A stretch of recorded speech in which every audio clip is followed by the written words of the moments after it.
یا ایھا الذین آمنوا اذا نکحتم المؤمنات ثم طلقتموہن من قبل ان تمسوہن۔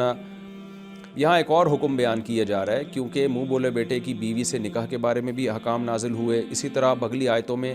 نکاح کے بارے میں اللہ نے اپنے حبیب صلی اللہ علیہ وسلم کو کیا کیا اضافی احکام دیے ہیں، کیا کیا اضافی سہولتیں دی ہیں، ان کا بھی بیان ہو رہا ہے۔ تو اور وہ سہولتیں بھی اس بات کی دلیل ہے کہ پیغمبر کی بہت بڑی شان ہے اللہ کی نظر میں۔ تو پیغمبر کو کچھ وہ احکام دیے جو عام امتیوں کو نہیں دیے، اور پیغمبر کو کچھ وہ پروٹوکول دیا گیا ہے اور وہ عزت دی گئی ہے جس میں امتی پیغمبر کے ساتھ شریک نہیں ہے، کیونکہ زیادہ 4 سے بھی زیادہ نکاح کی اجازت دینا یہ ایک عزت کی بات ہے، کرامت کی بات ہے۔ تو وہاں سے یہ مضمون شروع ہو رہا ہے۔ تو پہلے ایک مضمون بیان کیا گیا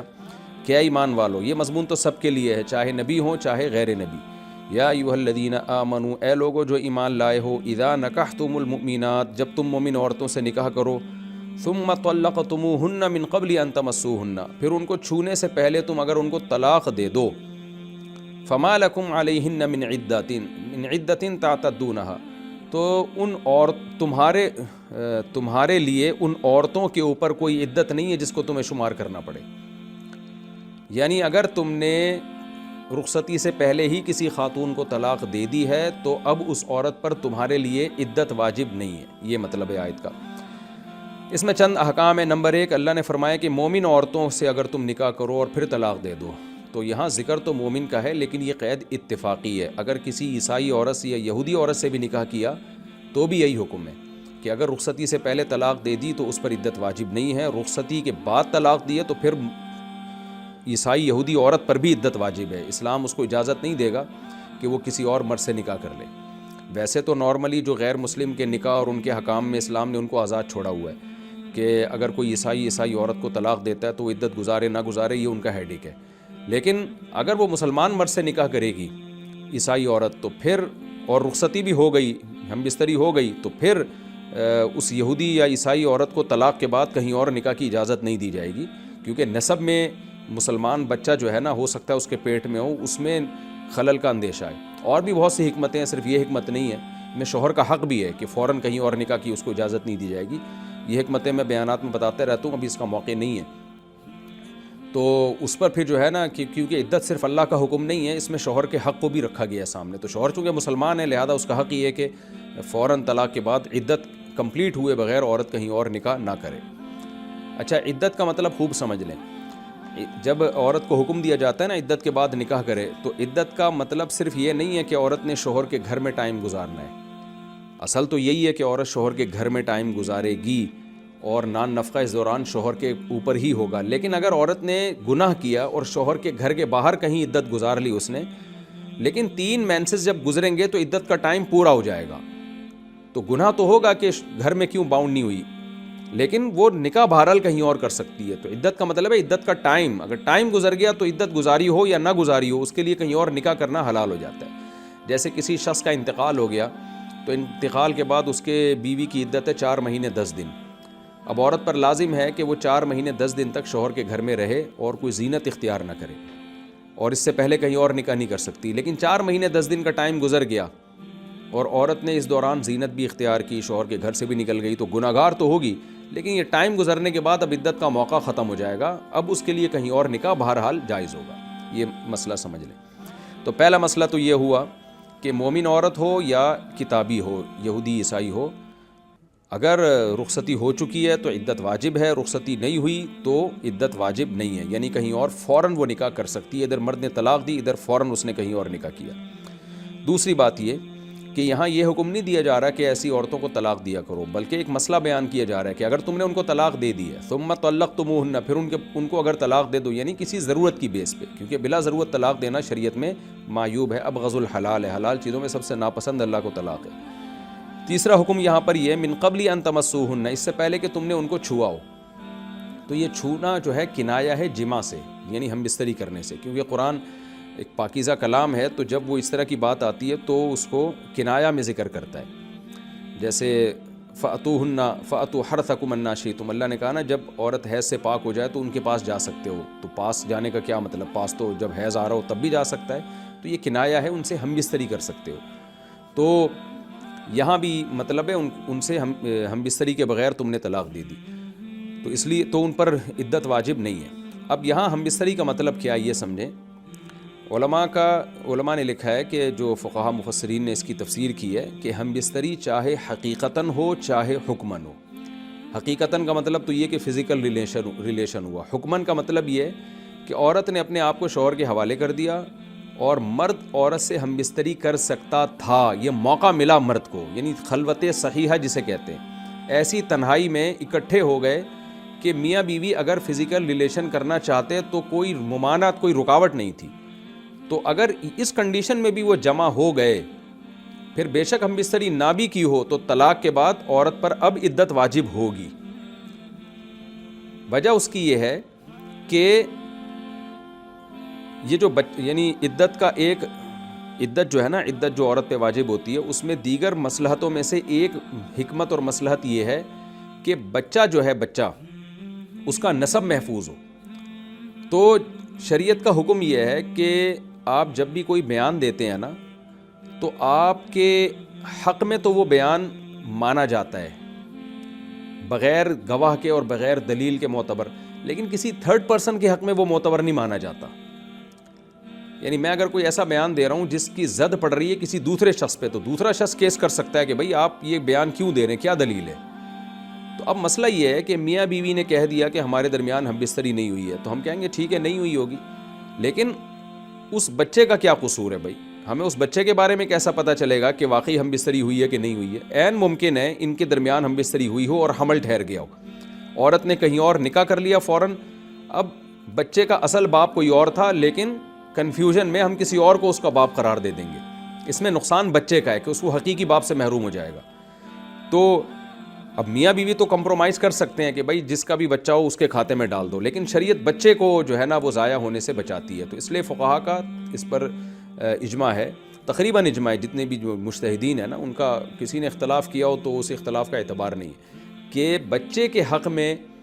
ان کا بیان معتبر نہیں ہے۔ یہ اگر کہتے ہیں نا کہ ہمارے درمیان جمع نہیں ہوا، تو ہم کہیں گے بھائی جب بند کمرے میں جمع ہو گئے اور امکان تھا کہ جمع کر لیتے تو ہم تمہاری بات کو مانتے ہیں، لیکن بچے کے حق میں نہیں مانیں گے، ہم یہی سمجھیں گے ہوا ہے۔ یعنی احتیاطاً عورت کو 3 مینسز جو ہے عدت کا حکم دیا جائے گا۔ لہذا من قبل ان تمسوہن کا مطلب یہ ہے کہ حقیقتاً تم نے ان کو چھوا ہو یا حکماً چھوا۔ حکماً کا مطلب چھوا تو نہیں ہے، لیکن احکام اس پہ چھونے کے ہی جاری ہوں گے، تو جس کو خلوت صحیحہ کہتے ہیں۔ اس کی مثال ایسے ہے جیسے قرآن مجید نے سورہ بقرہ میں اللہ تعالیٰ کا حکم ہے وَإِن طَلَّقْتُمُوهُنَّ مِن قَبْلِ أَن تَمَسُّوهُنَّ، کہ اگر تم عورت کو طلاق دے دو چھونے سے پہلے تو فَنِصْفُ مَا فَرَضْتُمْ، تو جو تم نے مہر دیا اس میں سے آدھا دینا پڑے گا، پورا مہر دینا تم پر لازم نہیں ہے۔ تو وہاں بھی یہی مسئلہ ہے کہ ایک عورت نے اپنے آپ کو شوہر کے حوالے کر دیا، بند کمرے میں دونوں جمع ہیں، شوہر نے نہیں جمع کیا اس سے، اب اگر شوہر نے طلاق دیا نا تو اب پورا مہر دینا پڑے گا شوہر کو۔ وہاں بھی یہ سوال پیدا ہوتا ہے کہ قرآن تو کہہ رہا ہے کہ جن عورتوں سے تم نے ہم بستری نہیں کی ان کو طلاق دو گے تو پورا نہیں آدھا ہے، تو وہاں بھی ہم یہ کہتے ہیں کہ بھئی جب فقہا یہ کہتے ہیں، ہم کیا کہتے ہیں، جو فقہا جو قرآن مجید کو زیادہ سمجھتے ہیں اور محدثین مفسرین جو آج کل کے اسکالر سے قرآن کو بہت زیادہ سمجھتے ہیں اس کی منشا کو، کہ بھئی عورت نے جب اپنے آپ کو شوہر کے حوالے کر دیا ہے تو اب یہ مرد کا قصور ہے کہ اس نے عورت سے ہم بستری کیوں نہیں کی۔ بند کمرے میں جمع ہو گئے اور کوئی عورت کی طرف سے رکاوٹ نہیں تھی، ہاں رکاوٹ تھی تو ایک الگ بات ہے، عورت کی طرف سے کوئی رکاوٹ بھی نہیں ہے،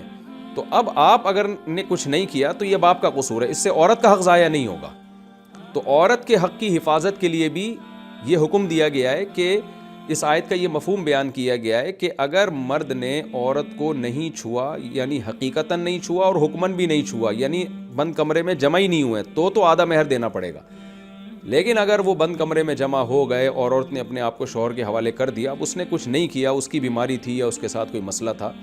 تو پھر اس میں عورت کا کوئی قصور نہیں ہے، عورت کو پورا مہر دیا جائے گا، کیونکہ یہ تو پھر ظلم کا دروازہ کھل جائے گا۔ مرد ایک ہفتہ بیوی کے پاس بعض دفعہ نہیں جاتے، بعد میں طلاق دے دیتے ہیں، تو عورت کہتی ہے مجھے پورا مہر دو، کہہ کہ میں نے تم سے ہم بستری نہیں کی ہے، تو وہ کہہ سکتی ہے بھائی ہم نے تو یعنی ایک نکاح کے طور پر منکوحہ ہونے کی حیثیت سے اپنے آپ کو آپ کے حوالے کیا تھا، اب یہ مرد کا ہیڈیک ہے کہ کیوں نہیں کی۔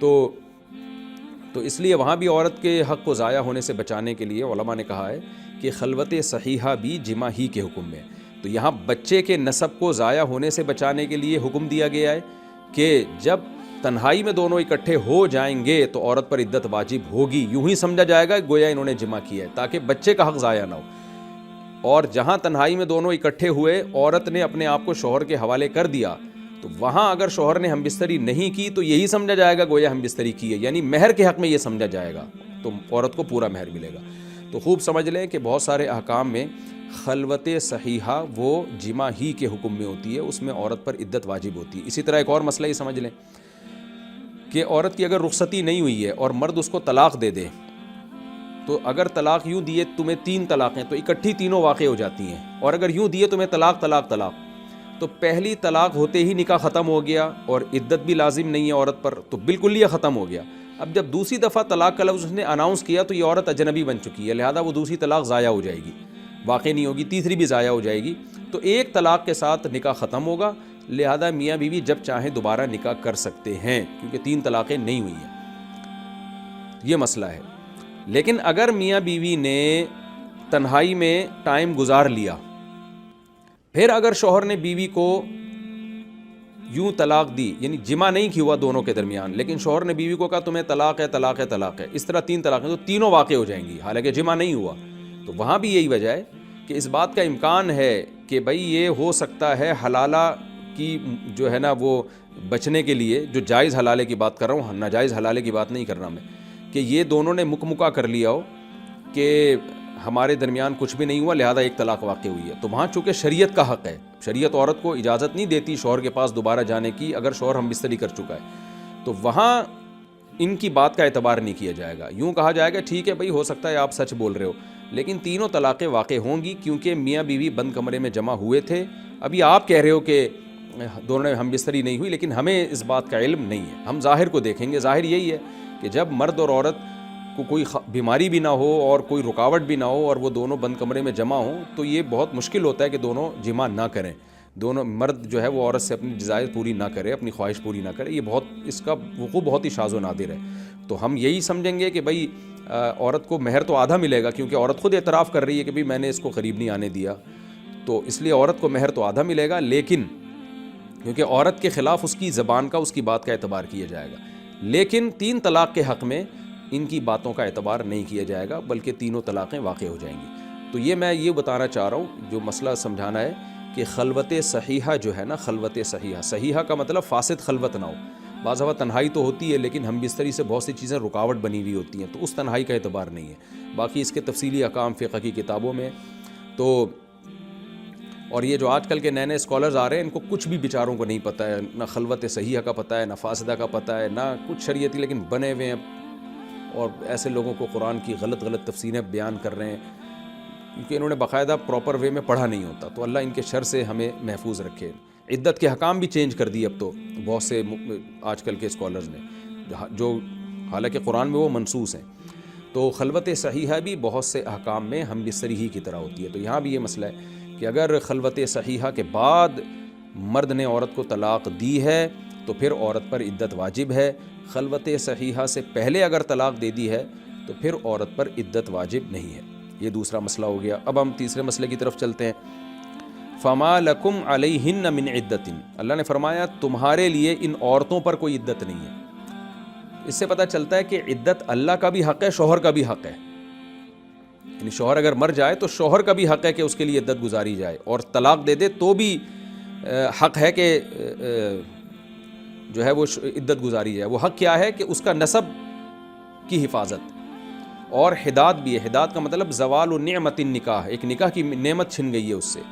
یہ بھی فقہاء کی حکمت بیان کرتے ہیں کہ شریعت میں نکاح ایک بہت بڑی چیز ہے عورت کے لیے خاص طور پر، کہ اس کا شوہر اس سے چھن گیا ہے، تو اس لیے اللہ نے اس کو سوگ کا حکم دیا ہے۔ ہاں البتہ طلاق رجعی اگر ہے تو پھر اس میں شوہر کے گھر میں عدت تو گزارے گی، لیکن سوگ کا حکم نہیں ہے۔ سوگ کا مطلب زینت اختیار کر سکتی ہے وہ، تاکہ شوہر کے دل میں رغبت پیدا ہو اور وہ رجوع کرے۔ آگے اللہ تعالیٰ فرماتے ہیں فَمَتِّعُوهُنَّ وَسَرِّحُوهُنَّ سَرَاحًا جَمِيلًا۔ فَمَتِّعُوهُنَّ، ہاں یہ ضرور ہے کہ مہر واجب نہیں ہے، لیکن کچھ مال و متاع ان کو دینا ہے۔ وہ مال و متاع سورہ بقرہ میں اس کی ڈیٹیل گزر چکی ہے۔ وہ مال و متاع یہ ہے کہ اگر مہر مقرر کیا ہوا تھا تو آدھا مہر دینا ہے، اور اگر مہر سرے سے تھا ہی نہیں تو ایک جوڑا دینا ہے عرف کے مطابق، جس کی تفسیر میں سورہ بقرہ میں ڈیٹیل سے بتا چکا ہوں۔ اور صحابہ میں عادت یہ تھی کہ بہت زیادہ مال و متاع دے دیا کرتے تھے، وہ متعوہن کو علی طلاق رکھتے تھے۔ اور آگے فرمایا وَسَرِّحُوهُنَّ سَرَاحًا جَمِيلًا، اور ان کو آزاد کر دو، آزاد چھوڑ دو، اچھے طریقے سے آزاد کرنا۔ اچھے طریقے سے آزاد کرنے کا کیا مطلب ہے کہ مہر نہ دبا کے بیٹھ جاؤ، ایک بات، کوئی اگر ان کی طرف سے تحفہ یا گفٹ ملا ہے تو جبراً اس پہ قبضہ نہ کر لو۔ ہوتا ہے نا کہ جو وہ یعنی لیا اس چکر میں ہوتا ہے، بعض دفعہ یہ ہوتا ہے اس کو کہیں اور شادی نہیں کرنے دے رہے ہوتے، تو یہ بھی ہے کہ اس یعنی بدنام کر کے، تو زبان سے بھی اذیت نہ دو۔ آج جیسے ہو رہا ہے طلاق دینے کے بعد اس مطلقہ کو اتنا ذلیل کیا جاتا ہے، اتنا بدنام کیا جاتا ہے، وہ بھی کر رہی ہوتی ہے، یہ بھی کر رہے ہوتے ہیں، تو یہ ان سب چیزوں سے اللہ نے پابندی لگائی۔ اور ایک اہم بات اس میں ہمیں یہ بھی پتہ چلی، اس تصریح کہتے ہیں آزاد چھوڑ دینا، تو اس سے پتہ چلتا ہے کہ عورت باؤنڈ ہوتی ہے۔ یہ جو آج کل کے اسکالرز آ رہے ہیں نا، جن کو نہ قرآن کا پتہ نہ حدیث کا پتہ، ترجمے تک غلط کر رہے ہوتے ہیں، جو یہ کہہ رہے ہیں کہ عورت کو بھی خلا سے طلاق لینے کا حق ہے، کورٹ سے طلاق لینے کا حق ہے، اس میں بھی نفی ہو رہی ہے کہ عورت آزاد نہیں ہوتی۔ جب مرد طلاق دے گا تو آزاد ہوتی ہے، تو جو آزاد نہیں ہوتا اس کے پاس کیسے رائٹ ہو گیا کہ وہ جب چاہے آزاد ہو جائے؟ تو پھر آزاد تھوڑی ہوا، پھر تو وہ مرد اور عورت اس بارے میں سیم ہو گئے۔ تو قرآن میں جہاں بھی خود طلاق کا لفظ، طلاق کا مطلب ہی آزادی ہے،